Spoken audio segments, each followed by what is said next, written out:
Richard Rodgers with a walk-off touchdown. Total disbelief at Ford Field. He may go all the way to the 20 down the right side, and there's Randall Cobb to the 5, to the end zone, to the touchdown. Oh my goodness.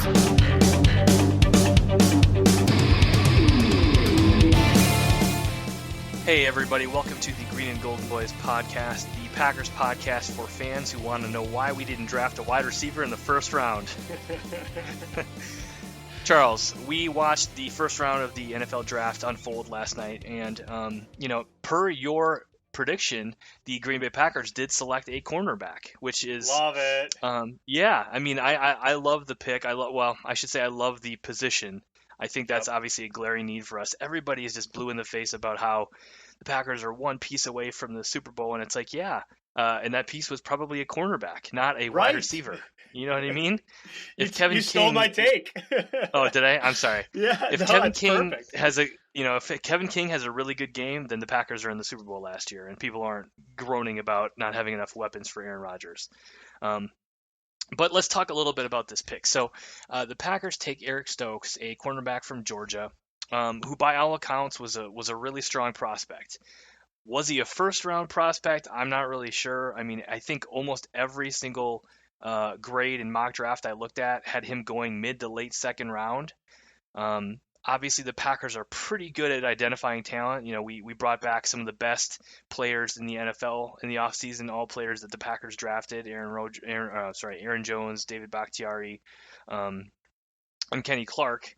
So the Packers have an eye for talent. That's not in dispute. But was this a reach at 29 in the first round, do you think? I don't know if it was. I don't know. I haven't done, a full in-depth look at who Eric Stokes is, but you got to believe that the front office knows what they're doing. And what I see is a very, very fast, I forget the 40-yard time, 4.2 or whatever it is. Very fast receiver. 4.29. A very fast cornerback who has got some height to him. He's 6'1". I was trying to quickly look up, how tall Jair is. I don't think he's 6'1", but he's 5'10". Yeah, if you got a fast, tall cornerback, and he's like a top 1 or 2 round quality player, I'm excited about that. I mean, you can kind of teach. I'm not suggesting he's lacking in other skill sets, but if he is, you can teach the rest, right? Like. Size and speed, I think, are two huge factors here that I'm really excited for. And I think you hit the nail on the head. All the people that are upset about the fact that we didn't go wide receiver, we got a lot more picks coming. And B, you said it the best. If Kevin King plays better, I don't want to put the whole season on his shoulders, but you can make the argument if he plays better in one game last year, there's your one piece that you're asking for. So this like simplistic look at, we should have given Aaron Rodgers another threat downfield. I mean, you and I were texting about it. We were the top scoring, top producing offense in the NFL last year. Like, yeah, another receiver would have been awesome, but that wasn't the piece we actually needed to take the next step. And I think we did an awesome job at least filling the position that we needed last night in the first round. Yep, and I would agree. And, this isn't out of the ordinary for the Green Bay Packers. I mean, if you look back to 2005, I mean, we all know who the 2005 first-round draft pick for the Packers was, Aaron Rodgers. But since then, the Packers have only drafted 3 offensive players in the first round in that entire span, from 2006 to yesterday, 2021. And 2 of those were offensive tackles. Okay? Yep. Only one of those, and that was Aaron Rodgers, is a skilled offensive player. So, this is kind of par for the course for the Green Bay Packers. This isn't anything new. They've been doing this for a long time, and it's worked out pretty dang well. And if Eric Stokes can be what they thought they had in Kevin King initially, I mean, like a long, a tall, serviceable cornerback with unbelievable athleticism, he could be a great number 2 corner in this defense. I mean, you talk about the speed we have with I almost said Adrian Amos, but what I meant was Darnell Savage. Yep. And you have a guy who's just as fast as him, who's playing corner, and you have a like top 2 shutdown corner on the other side of the field, I mean, you're talking about a team that you may not be able to pass on, and I'm really excited about that. And obviously, he may not contribute much this year, but I'm excited to And see what he can do. well, and I hope he does. I hope he does impact the game this year. And I think he will, for the simple fact that he doesn't necessarily have to beat out Kevin King right away. He just has to be available for the 50% of the games that Kevin King is on, is hurt. So I think he will have that impact, and I hope he can step his game up, right away. I don't have the list of receivers in front of me, and I don't even recognize all the names, but the little bit of reading I did on some of the wide receivers that Eric Stokes was guarding against last year in college were all NFL caliber or NFL bound receivers. So he's from Georgia, right? Yes. Yep. So he's top caliber, team versus top caliber, receivers and playing like I said, NFL bound talent. Now again, back to taking that one step, giving Aaron Rodgers that one thing that he needs to take that next step to go to the Super Bowl, assuming he's still playing with us this year.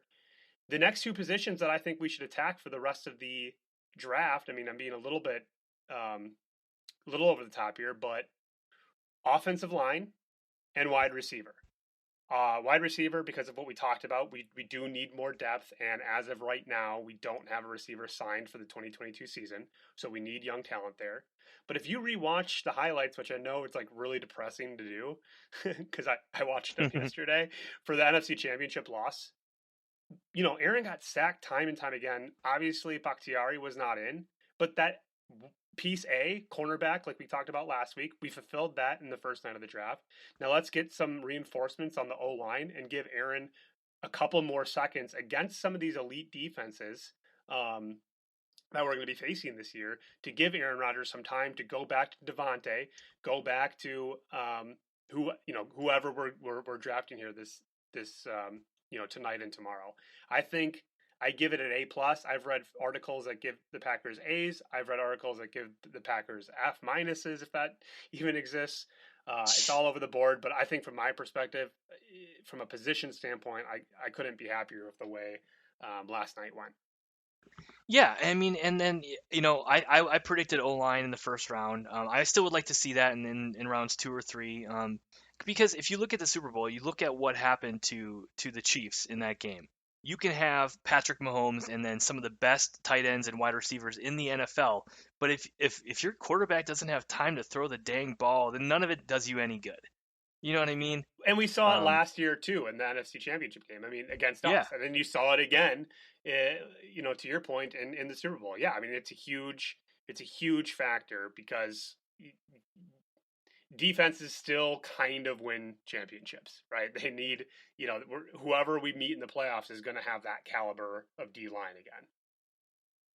Yep, and then, the Packers are really good at developing O-line. So if we do take a couple of guys in rounds 3 and 4 and 5, and we maybe try to pick somebody at wide receiver, or linebacker in rounds, in the second round, somebody who's maybe a more of a plug and play type of prospect versus having to develop for a couple of years.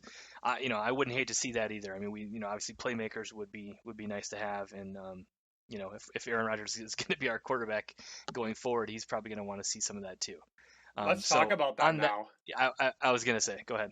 Yeah, I was going to say we both, our predictions, at least for now, hold tight. I know you and I tuned into I don't usually tune into the draft until it's kind of more our time. But after the day that we had yesterday, I was watching basically from start to finish because I was most concerned about seeing a trade for the third overall pick with San Francisco. So once we saw San Francisco make their pick, I forget which quarterback they went with, it gave me a little sigh of relief saying, okay, well, Aaron is at least ours for now.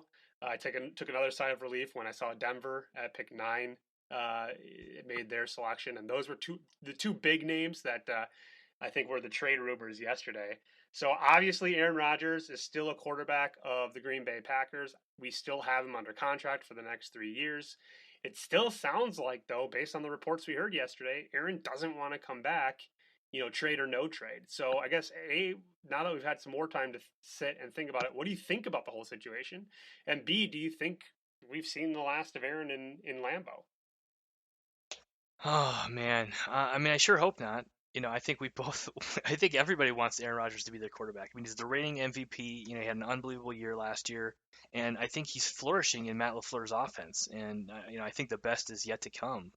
Um, but if he really doesn't want to come back to Green Bay, I don't know what you do. I mean, obviously we don't really know what's going on behind closed doors. It sounds like Gutekunst and Mark Murphy and Matt LaFleur all flew out to California over after the end of the season, and we're talking to Aaron Rodgers, and it's from what I'm reading and seeing and hearing is they were trying to convince him to come back, which is odd because like you say, we've got him under contract for 3 years.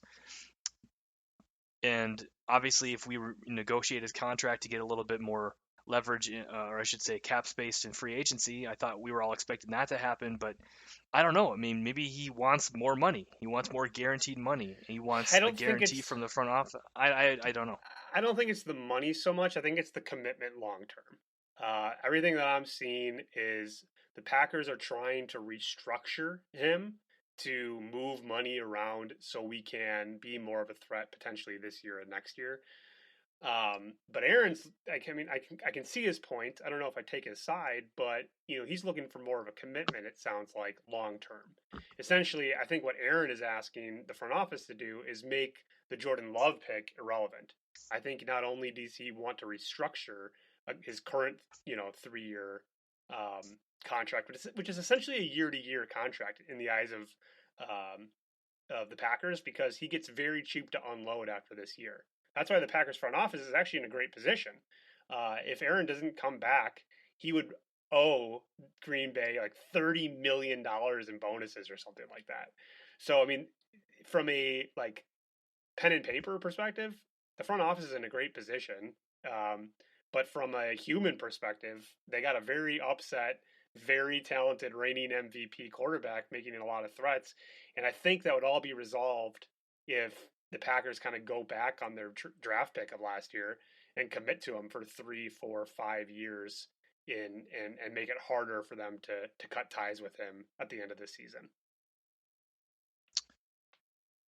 Yeah, I mean, it when you describe it like that, it just makes it seem like Aaron Rodgers wants the Packers to handcuff themselves. You know what I mean? Like there there's never any guarantee either way. You know what I mean? If he gets hurt and the Packers are stuck paying a huge bonus or guaranteed money, and he retires because he can't play anymore, or I mean, it just sounds like he wants them to, like, and to use your words, make the Jordan Love pick irrelevant and extend him beyond his Jordan Love's rookie contract, guaranteeing that he'll be the quarterback moving forward. And I don't know, having lived through the Brett Favre, Aaron Rodgers, thing, Debacle. 15 years ago, yeah, debacle. I guess I'm surprised at how he's reacted. Now, if the Packers, let me post a hypothetical. If the Packers didn't trade up to get Jordan Love last year, and he fell to whatever the pick was that they had, and they took him, or they took him in the second round, are we talking about this? Is this even an issue? Is he just upset that they traded up to get a quarterback? I guess. Yeah. I mean, I think by trading up to get a quarterback, they made it clear that he's the next guy, right? You don't trade up for nothing. And I think that clearly rubbed him the wrong way, hurt him, or whatever. Because until then, Aaron was talking about playing deep into his 40s in a league, by the way, that's nothing like the Brett Favre era, right? In a league where, if you breathe on Aaron the wrong way, we get a sweet, new set of downs and 15 yards, right? So understandably, I could see why he's upset. From the Packers' perspective, Aaron was coming off of a couple of his worst years. I didn't like those that analysis of Aaron. I still thought Aaron was being Aaron, but when you look at how much of a step up he had, at first thought how big of a step up he made this past year, but obviously being